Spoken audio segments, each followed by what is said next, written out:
Assalamualaikum warahmatullahi wabarakatuh. Nah, di bagian hidrida ini ya, ini lanjutan dari yang hidrogen tadi. Nah, pada kesempatan kali ini saya akan menjelaskan tentang hidrida, yaitu persenyawaan dari suatu hidrogen. Nah, hidrida ini merupakan senyawa biner dari unsur hidrogen, begitu ya. Nah, ada 3 jenis dari hidrida.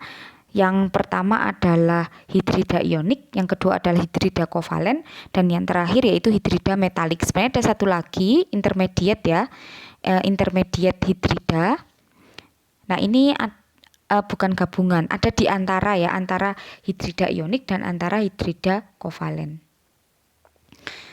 Nah, kalau kita lihat di tabel periodik unsur itu ya, kalau yang warna ungu, jadi yang warna ungu, unsur yang berwarna ungu itu jika berikatan dengan hidrogen dia akan membentuk hidrida kovalen. Sedangkan unsur-unsur yang berwarna hijau atau toska itu jika bereaksi dengan hidrogen dia akan membentuk hidrida metalik atau hidrida logam.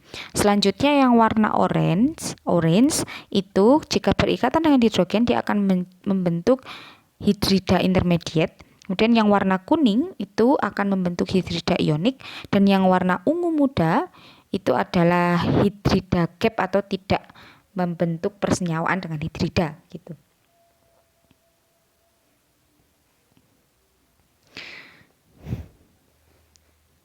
Oke. Nah, bagaimana sih hidrida ionik itu? Nah, hidrida ionik ini bisa terbentuk yaitu jika ada golongan pertama yaitu logam alkali, kemudian golongan kedua yang berat begitu ya, berarti yang nomor atomnya besar gitu, yaitu di situ ada Ca, Sr dan Ba bereaksi dengan hidrogen itu akan menghasilkan hidrida ionik. Contohnya di situ ada NaH sama CaH2. Nah, sifat-sifat dari hidrida ionik ini yang pertama adalah suhunya tinggi, bisa terjadi reaksi itu pada suhu tinggi. Kemudian senyawa yang terbentuk itu berupa padatan, kemudian titik lelehnya tinggi. Nah, kemudian hidrida golongan 1 ini lebih reaktif daripada hidrida di golongan 2. Kemudian tidak stabil di dalam air, bereaksi dengan air. Dan yang terakhir yaitu agen reduksi yang powerful atau yang kuat. Nah, hidrida yang kedua yaitu hidrida kovalen itu terjadi apabila unsur-unsur golongan blok P itu bereaksi dengan unsur hidrogen sehingga menghasilkan hidrida kovalen. Contohnya di situ ada NH3, kemudian ada H2O, juga ada HCl. Nah, sifat dari hidrida kovalen ini biasanya volatil atau mudah menguap, kemudian memiliki titik didih dan titik leleh yang cukup rendah, kemudian tidak bisa menghantarkan listrik. Formula yang terbentuk itu di situ XHN. Nah, N-nya ini merupakan golongan di tabel periodik. Misalnya C begitu ya, itu kan golongan 4 ya.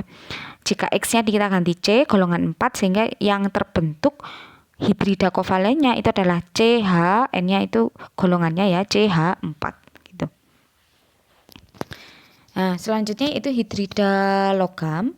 Nah, itu terjadi pada beberapa unsur pada blok D dan juga blok F, sehingga membentuk hidrida metalik. Nah, sifat dari hidrida metalik ini yaitu berada pada tekanan yang tinggi, kemudian bentuknya itu powder ya atau serbuk.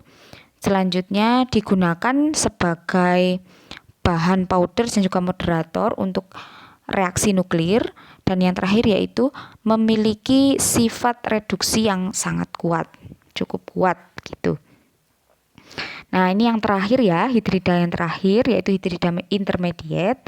Nah, hidrida intermediate ini memiliki sifat antara hidrida ionik dan hidrida kovalen. Nah, apa saja unsurnya yaitu ada Be, Mg, Cu, Zn, Cd dan Hg. Oke, terima kasih. Itu saja ya untuk bahasan hidrogen dan hidrida.